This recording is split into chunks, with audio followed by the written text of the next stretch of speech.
ये देखिए ब्रेंड के ऊपर पानी चढ़ाने जा रहा हूँ और आप देखने के बाद एक नासका से दूसरे नासका से मैं नल के पाइप के द्वारा मैं पानी छोड़ूंगा और ये आपको अच्छा लगेगा। तो इसे शेयर करो और आगे बढ़ाओ।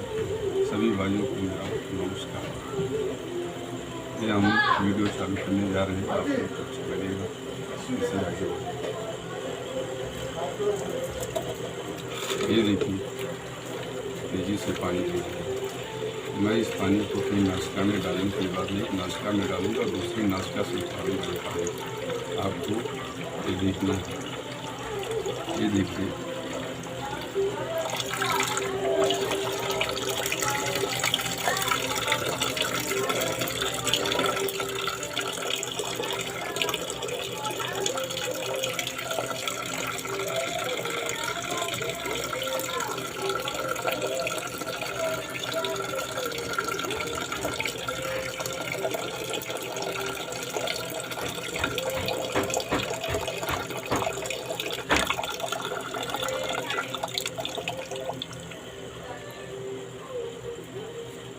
अभी एक नाश्ता से तारा अभी दूसरे नाश्ता से डालने जा रहा हूँ।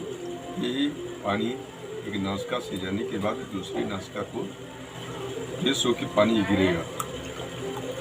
आप ये देखो,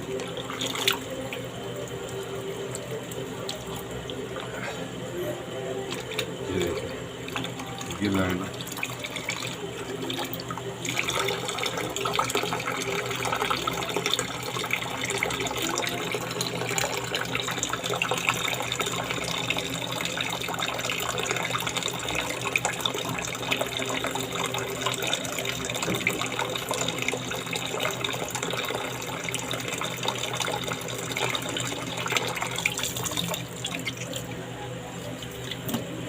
अभ्यास करने का ये पानी हमारे सर के ब्रेंड तक जाता है और ब्रेंड से होने के बाद में नीचे तक उतरता है। जैसे हम नित्य क्रिया करते हैं उसी तरह इसको भी हम अभ्यास करते हैं।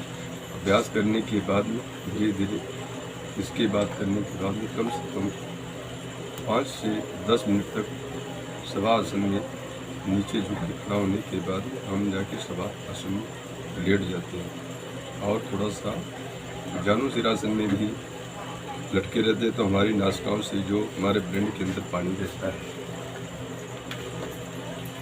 ये देखिए इसी तरह नाकों से पानी गिरते रहेगा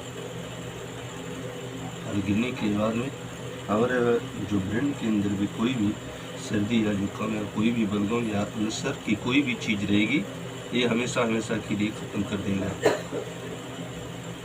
देखिए नासिकाओं से पानी गिर रहा है, आपको अच्छा लगेगा, इसे आगे बढ़ाइए।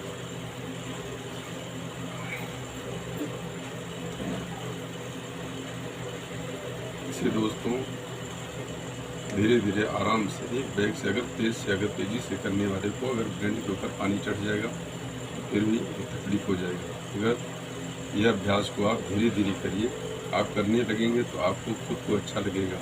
ना सर्दी ना जुकाम ना कोई भी बलगम कोई भी अल्सर की बीमारी अगर ब्रेंडों के अंदर भी तकलीफ रहेगा तो हमेशा हमेशा के लिए सदैव के लिए खत्म हो जाएगा। आप स्वच्छ से ही रहेंगे, कभी भी मन को शांति, कोई नाना प्रकार की कोई ब्रेंड के अंदर तकलीफ नहीं आएगी। नमस्कार।